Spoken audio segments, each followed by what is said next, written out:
We now come to questions to the Prime Minister. Clive Jones. Question number 1, please, Mr. Speaker. Prime Minister. Thank you, Mr. Speaker. Can I start by saying my thoughts are with all those injured in the rail collision last Friday.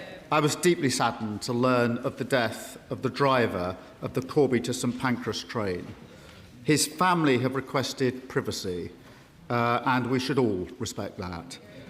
I send my deepest sympathies to them at this awful time. My thoughts are also with those injured in the appalling attack in Edinburgh, which appears to be motivated by anti-Muslim hatred. Mr. Speaker, let's be clear, in this country, an attack on one of us is an attack on all of us. We will not stand for it, and the perpetrator will face the full force of the law. Let me commend our emergency services who responded to both incidents with outstanding bravery and professionalism in very difficult circumstances. Mr. Speaker, one of the greatest privileges of leading this country is meeting our armed forces, celebrating their work and marking Armed Forces Week. And I want to thank them all for their dedication, their courage and sacrifice to protect our way of life. Mr. Speaker, this morning I had meetings with ministerial colleagues and others. I shall have further such meetings later today. Not today. Clive Jones. Thank you very much, Mr. Speaker. And can I associate myself with the Prime Minister's remarks? Prime Minister, the National Cancer Plan is something that your government can be really proud of. Cancer patients in Wokingham and across the country cannot afford for it not to be implemented or regularly updated. Will the Prime Minister leave a lasting legacy and support my Cancer Private Members Bill to ensure that future governments remain accountable for delivering its targets and ambitions? Well, can I first recognise his personal experience and pay tribute to his campaign? I'm incredibly proud of the National Cancer Plan, which sets out how we're ending the postcode lottery with more cancer specialists, paying the travel costs of children travelling for cancer care, and investing in technology to drive research into rare cancers. Thanks to our record investment in the NHS, we've the shortest waits for cancer diagnosis on record. He'll be pleased to know that in his constituency, waiting lists in his local care board are down by 40,000. That's thanks to a Labour government and Labour decisions. Andy Burnham. Thank you, Mr. Speaker. Max Hall is 14 years old. He should be worrying about school, football, friends and what he wants to be when he grows up. Instead, he is living with a high-grade brain tumour and there is no cure available to him. His parents, Jackie and Stephen, want to know, why are children still being diagnosed with brain tumours and told there's no treatment options available? Why has brain tumour research remained so underfunded when brain tumours kill more children and adults under 40 than any other cancer? And why are families like them left to search for hope themselves? This Prime Minister has done so much to strengthen our NHS. So does he agree with me that we need to move at pace and do much more to offer hope to Max and his family and families like his facing this unequally devastating disease? Can I just say my thoughts, and I'm sure the thoughts of the whole House, are with Max and his family in what must be the most awful of circumstances. Through our Cancer Trials Accelerator programme, we'll make it easier to launch innovative new clinical trials and find new treatment. And for people like Max, that will mean make young people's cancer a research priority, make clinical trials more accessible, and pay for his travel costs for care. I hope that comes as some comfort, but as a parent, I can't imagine what his family are going through, given the circumstances that he faces. And I know that a minister will be happy to meet Max and his family. Leader of the Opposition, Kemi Badenoch. Thank you, Mr. Speaker. And can I associate this side of the House with the Prime Minister's remarks on the horrific train crash, the attacks in Edinburgh, and, of course, Armed Forces Week? I want to start by congratulating the Prime Minister. He's the other party leader who won a by-election last week. Although I think I'm much happier with my new MP than he is with his. 2 weeks ago, Mr. Speaker, 2 weeks ago, the Prime Minister told the House that the government was funding defence and everything was under control. The very next day, the Defence Secretary resigned, saying the Prime Minister was unable and the Treasury unwilling to fund the defence of our country. What changed? Well, Mr. Speaker, she references the by-election. I'm very pleased with our new Member of Parliament. Can I also say to her, in Gorton and Denton, the Tories got 1.9% of the vote. Can I congratulate her, because in Makerfield, they got 2.2% of the vote. Just edging past Count Binface. She says they're winning everywhere. At that rate, it'll take them 500 years to get back into power. Mr. Speaker, meanwhile, back on these benches, we've delivered the biggest sustained boost to defence spending since the 1980s. That's £270 billion over this Parliament. That, Mr. Speaker, is a record. The Defence Investment Plan will take that even higher. That's about facing the future. We'll finalise the plan with the Defence Secretary and we'll have it published before the NATO summit. Mr. Speaker, I think the Prime Minister forgot to mention that in Aberdeen South we got 50%. And he says that he's funding defence. The truth is, he wouldn't be in this mess if his Chancellor had found money for the Defence Investment Plan. The Prime Minister gave her the second most important job in Britain. She was the first female Chancellor. She lives next door to him, but wouldn't even come out to stand by him during his resignation speech. She was too busy getting ready for a selfie with the new leader. Does the Prime Minister feel let down by his Chancellor? This is the Chancellor who ended austerity inflicted on our country for 14 long years.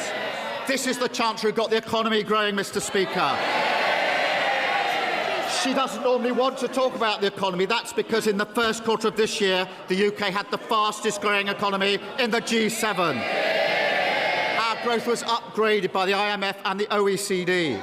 Last week, unemployment was down. Inflation was better. That is because with this chance, we have the right economic plan and we can weather the global storms in the war that she wanted to jump into.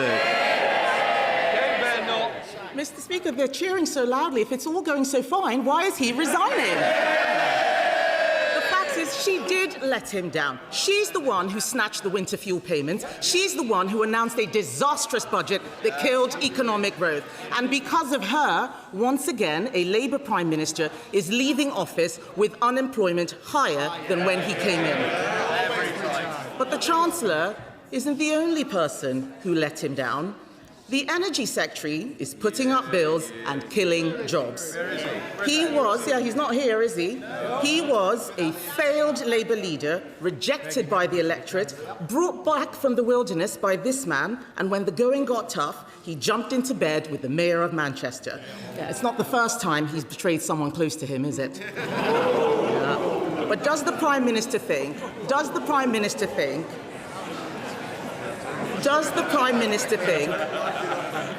that this treachery should be rewarded by being appointed Chancellor? Mr. Speaker, the Chancellor and I picked up our party 6 years ago from the worst defeat since 1935. We turned it around and we made it face the country. And we won a landslide general election, giving them the biggest drubbing in their history. To this Chancellor, we've delivered the fastest fall in NHS waiting list for 17 years. We've the money for new rights for renters and working people, and we're lifting 500,000 children out of poverty. Mr. Speaker, the test for every Prime Minister is handing over the country in better shape than you found it. I know I can do that, which is more than can be said for her predecessor, her predecessor's predecessor, and her predecessor's predecessor's predecessor. Mr. Speaker, once again I have to ask, if it's all so fantastic, why is he resigning? And I think it is very generous of the Prime Minister to stick by his ministers, because they didn't stick by him. He can say what he likes, but the people of Aberdeen gave their verdict. They gave their verdict on his Energy Secretary by voting Conservative. But to be fair, Mr. Speaker, to be fair, they're not all traitors and deserters. Some of his cabinet have been loyal. loyal and incompetent. Hands up if you think the Education Secretary is doing a good job. Even she doesn't think she's doing a good job, Mr. Speaker. Even she doesn't think she's doing a good job. Someone did. Just for those who raised their hands, the two people who raised their hands, yesterday a poll found that 0% of teachers think the Education Secretary is doing a good job. 0%. She taxed private schools to pay for more teachers, but the number of teachers has gone down. Yeah. It turns out appointing a spiteful class warrior as Education Secretary was a disaster. Yeah. Does the Prime Minister agree? Does the Prime Minister agree that he has been let down by her incompetence? Prime Minister. The Education Secretary grew up in poverty. She knows exactly what it means to grow up in poverty. She was once reluctant to tell her story. I know her story. It's an incredible story of social mobility and success. I am so proud that she is sitting there, and so should everybody in this country who cares about social mobility. She knows that for poor children, education is absolutely vital, and that is why it drives every single priority and value that she has. I would have thought the party opposite would recognise and understand some of that, but they've fallen so low they don't. Mr. Speaker, the fact is that if she knew so much about poor children, she wouldn't have given them fewer teachers. Teacher numbers have gone down. Teacher numbers have gone down. It's amazing. I've never seen this much excitement on the Labour benches. Yes, cheering so loudly while there are 400 knives stuck in his back. Shame on them. Shame on them. They don't like it up them, but they know that what I'm saying is true. And Mr. Speaker, there were times when the Prime Minister tried to do the right thing. He did try to cut welfare. And who stopped him? Those MPs behind him. In the words of the Welfare Secretary, his MPs only want to know who they can tax to fund more benefits. They are not Labour MPs, they are welfare MPs. Does the Prime Minister feel betrayed by the people he got into Parliament? Sorry, Prime Minister. Can I just say, let us think about the language we're using. I think that'll be the first to leave, please. Can I just say, think about the language we're using, because when we leave this chamber, don't be surprised when constituents feel they can use the same language against each other.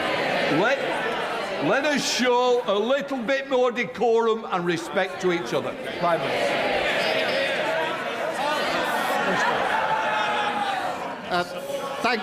Thank you, Mr. Speaker. I was trying to do all of this with as much good grace as I could, but I shall certainly miss these exchanges. I'm very proud of every one of our MPs who, with a landslide Labour victory, coming from all different backgrounds, from all different places across the country. We inflicted the biggest loss on the Tory party opposite in the history of their party. We picked up our party, we turned it around. We had to address what went wrong. We turned it around. We won a landslide victory. She won't even address or even talk about their failure after 14 long years. Kemi Badenoch. Mr. Speaker, he is the one who is resigning because of his MPs. There's no point trying to distract from it. And let's be honest, Mr. Speaker, the Prime Minister has made many mistakes, otherwise he wouldn't be going. But he has also been let down. I'm only saying what his staff have been briefing. He has been let down by an energy secretary who is killing industry, let down by a chancellor who is killing jobs, let down by backbenchers who don't understand that government is about tough choices. He U-turned again and again and again to appease them, and now they've abandoned him. And what for? A pair of eyelashes and a black T-shirt. Isn't the truth that whoever is in charge, Mr. Speaker, isn't the truth that whoever is in charge, the real problem is the Labour Party? Mr. Speaker, 2 years ago, I walked into Number 10 and found a broken economy, broken public services and broken trust in politics. Because of our decisions, my decision, the country is moving in the right direction, a stronger and a fairer Britain, ending austerity, investing in our public services, the fastest fall in NHS waiting lists for 17 years, more rights for workers, more rights for renters, standing with Ukraine, Britain's reputation restored and 500,000 children being lifted out of poverty. Change promised by a Labour government, fought for by a Labour government, change delivered by a Labour government. Thank you, Mr. Speaker. My Hendon constituency is proud to sit at the heart of the UK's largest Jewish community in the London Borough of Barnet. But today, many of my constituents, many of that community, are living in fear. In northwest London, in recent months, we have seen Jewish charities firebombed, synagogues attacked, Jewish people stabbed in the street, and all that against the backdrop of a daily drumbeat of abuse and intimidation. I know everyone on these benches is determined to defeat this despicable hatred, and I welcome the actions the government is taking to root out the poison of our anti-Semitism. Can the Prime Minister tell this House what the government is doing, not only to protect the Jewish community in Hendon and Barnet, but to make sure we can live full and proud Jewish lives free from fear? Well, I thank him for his question. Anti-Semitism is a poison, and that is why I drove it out of the Labour Party. In government, we're acting to drive it out of society. New powers to ban repeated protests, new plans to root anti-Semitism out of our schools, universities and the health service, a new prescription-like powers to clamp down on malign state activity which incites hatred and violence. And we will take further steps. I'm proud to lead this tolerant, decent country and will always fight for the security, safety and freedom of British Jews. Sir Ed Davey, Leader of the Liberal Democrats. Thank you, Mr. Speaker. Can I associate myself and my party with the Prime Minister's remarks about the horrifying train crash in Bedford and the appalling attacks near a mosque in Edinburgh? Our thoughts and prayers are with the victims and their families. And can I mention, Mr. Speaker, today's review of Nottingham's maternity services, which is truly shocking. I hope the government will rise to this moment and implement Donna Ockenden recommendations in full without delay. Mr. Speaker, can I also recognise how difficult it was for the Prime Minister to make the statement he did on Monday? It's an important reminder as we debate issues robustly in this House that we are all human, and it's something that everyone should remember.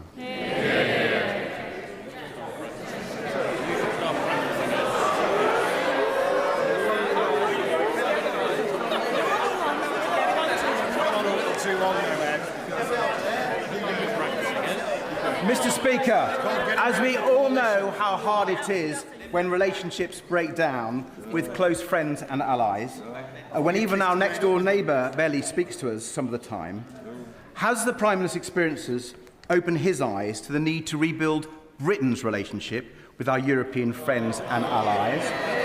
Will he advise the right honourable gentleman, the member for Makerfield, to put his EU red lines in the past and adopt our plan for a new growth and defence partnership? Mr. Speaker, I'm very proud of the fact that we've reset our relationship with the EU and we're bringing it closer together. That is in the best interests of our country, and I know he understands that. And I know that, like me, he's been reflecting on his own career. Given that he had revelations he turned down a job with MI6, I think the whole House will be wondering what might have been. 00 Davey. Sir Ed Davey. Mr. Speaker, it's very tempting to respond to that, but I've signed the Official Secrets Act. But I have to say on Europe, when history looks back at the Prime Minister's time in office, I fear that clinging to those old red lines will be judged a mistake. But, Mr. Speaker, moving on, as we swelter through this dangerous heat wave, we see the damage caused by extreme weather and climate change. Schools closed, travel chaos, lives at risk, massive costs to our economy and society.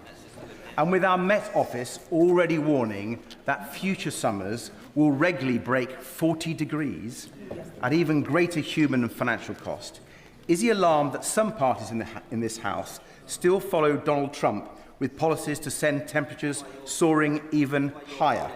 So will the Prime Minister warn his successor not to listen to Conservative and Reform voices and instead back our plans to cut bills and tackle climate change. Can I thank him for raising climate change, because it is one of the most significant challenges of our time, and the weather today reminds us just how important it is. And it used to be common ground across this House, actually, that climate change was the generational challenge, and common ground that the UK should be a leader globally on it. And I remember not so long ago the party opposite leading in the COP summit, something that we were able to support. It is a shame that in order to chase reform votes, they've changed their mind, and we haven't got that consensus across the House. But I will always maintain that we must be global leaders on climate change, and we always will be.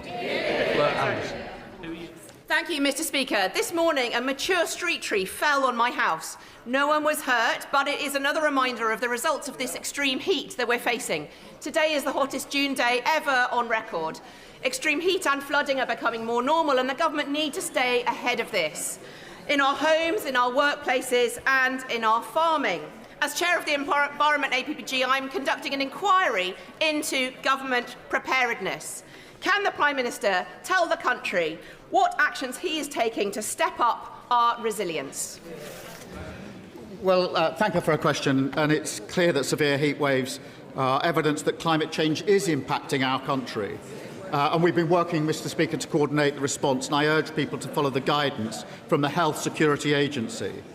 We're making our country more resilient for the future by modernising building regulations so homes are cooler and better ventilated, building 9 new reservoirs to protect water supplies, and investing record amounts in flood defences and sustainable farming. While Labour is doing that, Tourism Reform want to rip up the Climate Change Act. That is the wrong approach for our country.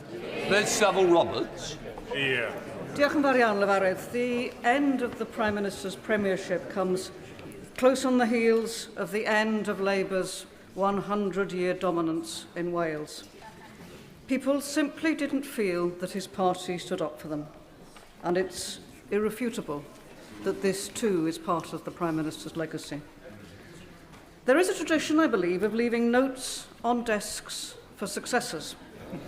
So, will he leave a useful note to the incoming Prime Minister that respect and understanding go a very long way, and that democratic choices, including those of devolution, can't be dismissed? I shall leave a note saying what we delivered for Wales in these 2 years was the largest ever devolution settlement, the UK's first small nuclear reactor in Anglesey, investing £14 billion in Welsh Rail, a pay rise for 170,000 workers across Wales, and I'll end the note by saying we're lifting 70,000 Welsh children out of poverty. Keir Starmer. On the bar. Mr. Speaker, my constituent, Jake McGregor Howe, a 16-year-old with everything to live for, has been diagnosed with Friedreich's ataxia, a rare neurodegenerative condition which is cruel and swift-acting. The average life expectancy of people diagnosed is just 37. Despite the NHS's founding principle being that care should be based on clinical need, not ability to pay, Jake's father is crowdfunding to pay for treatment in Germany with a new drug omavaloxolone, which has received clinical approval here but is not available through the NHS. Assessment by NICE has stalled. The condition is not classed as an ultra-rare disease, yet is rare enough that any drug to treat it will struggle to meet NICE cost-effective criteria. So the family constantly have to raise enough money to pay for each round of treatment. And shockingly, Jake has recently undertaken a PIP assessment and been turned down for much-needed support. Families should never have to crowdfund for treatment abroad for a life-threatening disease. So will the Prime Minister arrange for me and other colleagues who have constituents with this cruel condition to meet the Health Secretary and discuss a way forward? Can I start by sending my best wishes to Jake and his family? The changes we've made to the way NICE evaluates medicines is already increasing access to innovative new medicines. I will make sure that she gets the chance to meet the Health Minister to discuss Jake's case and the related issues. Sir Desmond Swin. Mr. Speaker, I hope there's still time in which the Prime Minister will be able to enlighten his party as to the moral of the cautionary tale of Jim, who ran away from his nurse and was eaten by a lion? Well, can I thank the right honourable gentleman? He's always most generous. And, Mr. Speaker, I'll never forget that just a few years ago I went on holiday in his constituency with my family, and I was in the kitchen of the place we were renting when somebody leant through the open door, and it was the right honourable gentleman with a bottle of champagne saying, "Welcome to the New Forest." And then he took time to speak to my family, including my wife's elderly father, and to my children. I thank him for his generosity in that. Paula Hamilton.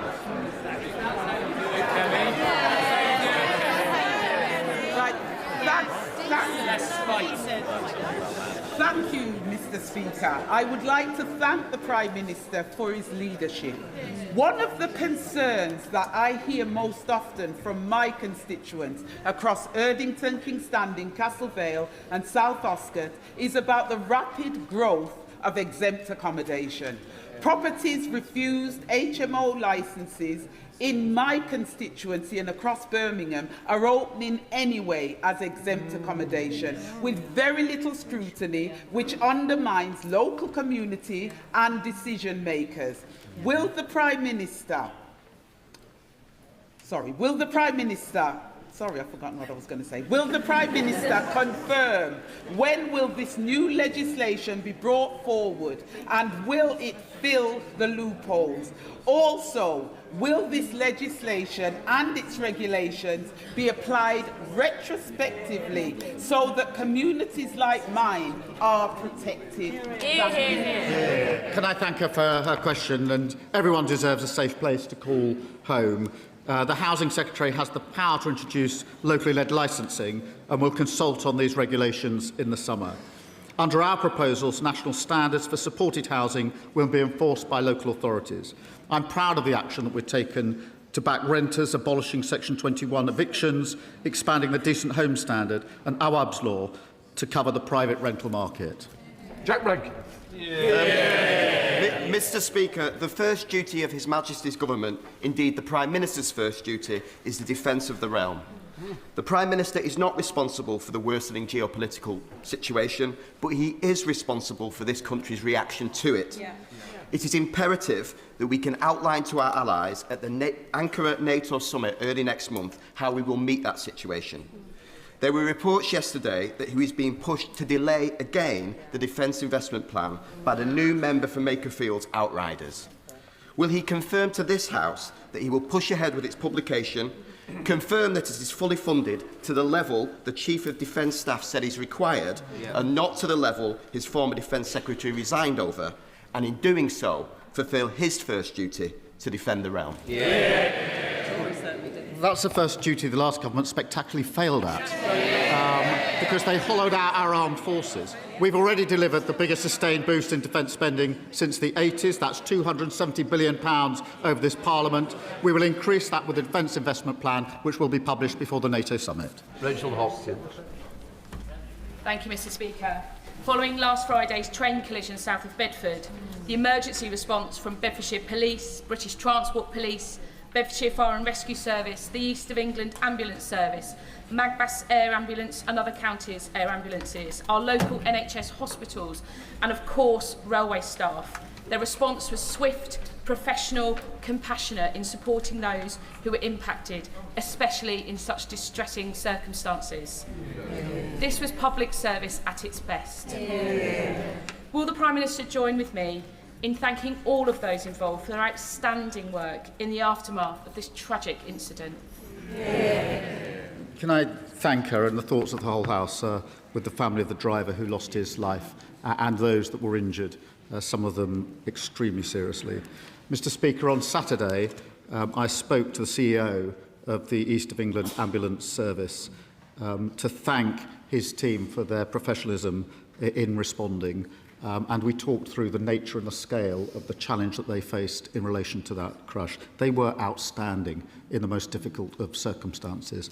And by the time I called him on Saturday morning, he assured me they were all back at work and they were all back on duty, dealing with whatever else might happen that weekend, having delivered those that needed to be delivered to the hospitals. I found that humbling. It is a real tribute to those that responded, as they always do, including, I must say, the local community in this case. But I also want to thank the brilliant NHS staff who are still caring for those who are seriously injured. Speaker, my children, like millions others, are kicking every ball of the England World Cup campaign. But I, as a parent, are really concerned about their security in this country, along with other Muslim parents. Let me explain why.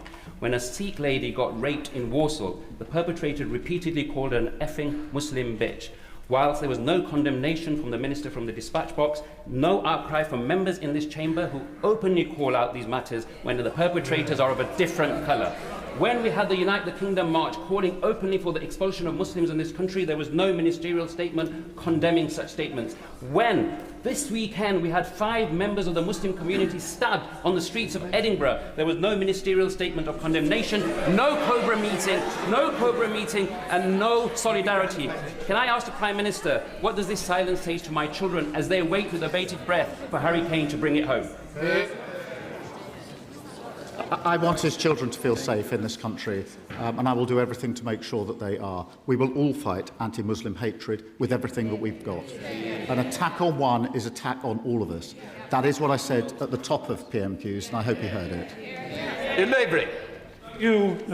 Mr. Speaker, the coal industry social welfare organisation CISWA. It's a miners' charity that was established in the 1920s to support the miners in their communities. It's carried out some incredible work with some incredible employees, but the current leadership team is increasingly detached from its founding principles. Miners' welfare, sporting facilities, community facilities have been allowed to rot, they've been allowed to close with little or no support from CISWA, the charity. And at the same time, CISWA has amassed £30 million in the bank. 30 million, Prime Minister. Does the Prime Minister agree that it's time that the charity faced not only a Charity Commission inquiry, but also a serious reform into the policies, the practices and finances, and should benefit the former mining communities it was founded to serve, instead of constructing a £30 million ivory tower for the future? Can I thank him for raising this important issue? I know members across the House have raised issues with the organisation directly. It is imperative that these communities are listened to. I understand that the Charity Commission has opened a compliance case. I'll get that confirmed for him. I'm proud that this government has stood up for mining communities, including ending the injustice of coal pension schemes, increasing the pensions of over 150,000 former British coal employees, and I thank him for raising this case. Thank you, Mr. Speaker. US big tech has exploited us for far too long. So I'm delighted that the Met Police followed my advice and pushed Apple and Google to implement the stolen handset blacklist, curbing resales and cutting mobile theft by almost half. Likewise, does the Prime Minister agree it's time to stand up to social media companies and reclassify them from platforms to publishers, holding them responsible for the harmful and addictive content that they recommend, promote and profit from? Well, Mr. Speaker, I thank him for his question. He will have seen the action we're taking in relation to social media. The social media ban for under-16s, which has been welcomed by families across the country, strengthening the Online Safety Act to tackle intimate images, abuse and cyber flashing, and closing loopholes in chatbots and taking on Grok. But there's more to do. Thank you, Mr. Speaker. In Aldershot and Farnborough, thanks to this Labour government, this week we are bringing the National Armed Forces Day celebrations back to the home of the British Army. Yay. But in a week when we salute those who have served and are serving our country, elderly Gurkha veterans were assaulted in the park by our war memorial and told to go home. Will the Prime Minister and the House join me in standing against this despicable attack and commend the heroism of our Gurkhas? And does he agree with me that now is the time to resolve the long-standing issues on Gurkha pensions, as we have been working towards, because the Gurkhas have given so much for our country? Can I thank her for her question? She's a great champion for our armed forces, and the fact that the national celebrations are returning to Aldershot this week are a testament to her campaigning. The racist attack she describes is utterly disgraceful, and I condemn it, and I hope the whole House will condemn it. We stand with our Gurkhas, who have made an incredible contribution to our armed forces and continue to do so. Mr Speaker, on Gurkha pensions, ministers have met her, veterans and the Government of Nepal for constructive discussions. These will continue, and I pay tribute to her for her dedicated work on this. Thank you, Mr Speaker. Can I start by wishing Scotland well tonight in their match against Brazil? Following the conviction of former SNP Chief Executive Peter Murrow for embezzlement, serious questions about governance and oversight remain unanswered. The Scottish Government is refusing to establish an inquiry despite clear public concern. The law does provide for UK inquiries into devolved matters where there is a wider public interest. So as the Prime Minister prepares to leave office, will he set up an inquiry with the powers needed so we can uncover the truth? Well, can I wish Scotland well as well in the upcoming match, and of course England in the third match, a little better than last night, hopefully. But, Mr Speaker, on this question, it is really a serious set of questions that need to be answered by the SNP and the government, and they simply refuse to do so. They call for transparency and accountable for everybody else when they have giant questions of their own to answer. Nothing to see here, don't want to know, don't want to have an inquiry. Totally the wrong approach. Speaker, this government's commitment under the leadership and influence of the Prime Minister to tackle violence against women and girls is a commitment that is really shared by many of my constituents. On Saturday, I was out in Llangollen for a Welsh Women's Aid fundraiser organised by community champion Moira Gleed. Llangollen's most Wuthering Heights Day ever saw me join 230 plus Cathys, learn a dance routine, all dressed in red, and perform in a streamed performance that went across the world. We've even had some fans from Japan get in contact. I know, thank you. Will the Prime Minister join me in recognising the hard work of Moira, her daughter Rowena, and all of the organisers, volunteers, and importantly, the performers for making this really important event happen? Well, can I pay tribute to her and all of those that took part? And I'm really glad that it got noticed around the world, because this is what raises awareness. I thought she was going to ask me to join her in the next dance, but if it's simply to pay tribute, I'm very happy to do so. Thank you, Mr Speaker. Tony Blair suggested that at the beginning of his premiership, he was at his most popular and least capable. Blair talked about ending his time in office at his least popular and most capable. For the sake of people in the South West and across the country, what tips can the Prime Minister offer his successor? Well, I think the first one would be don't ever inflict austerity on the country. And since he's a Lib Dem, I'd probably add, don't wear a wetsuit. Thank you. Mr Speaker, you will be aware that on Monday it was Windrush Day, founded by Patrick Vernon, to celebrate the contribution of migrants to our community. Could I ask the Prime Minister to outline exactly what this government is doing to recognise and serve the Windrush generation who did so much to play a vital role in our country's history? Well, can I join her in marking Windrush Day and thank her for raising this, because this is the opportunity to thank a community that made an extraordinary contribution to our country and remember the injustice that they faced. I'm proud that we've overhauled the compensation scheme to deliver faster access to compensation and justice, provided £1.5 million to organisations supporting claimants, and appointed the first ever Windrush Commissioner to rebuild trust and deliver justice. I'm incredibly proud to lead a country that's built on dignity and respect, and where everyone is seen and everyone is valued.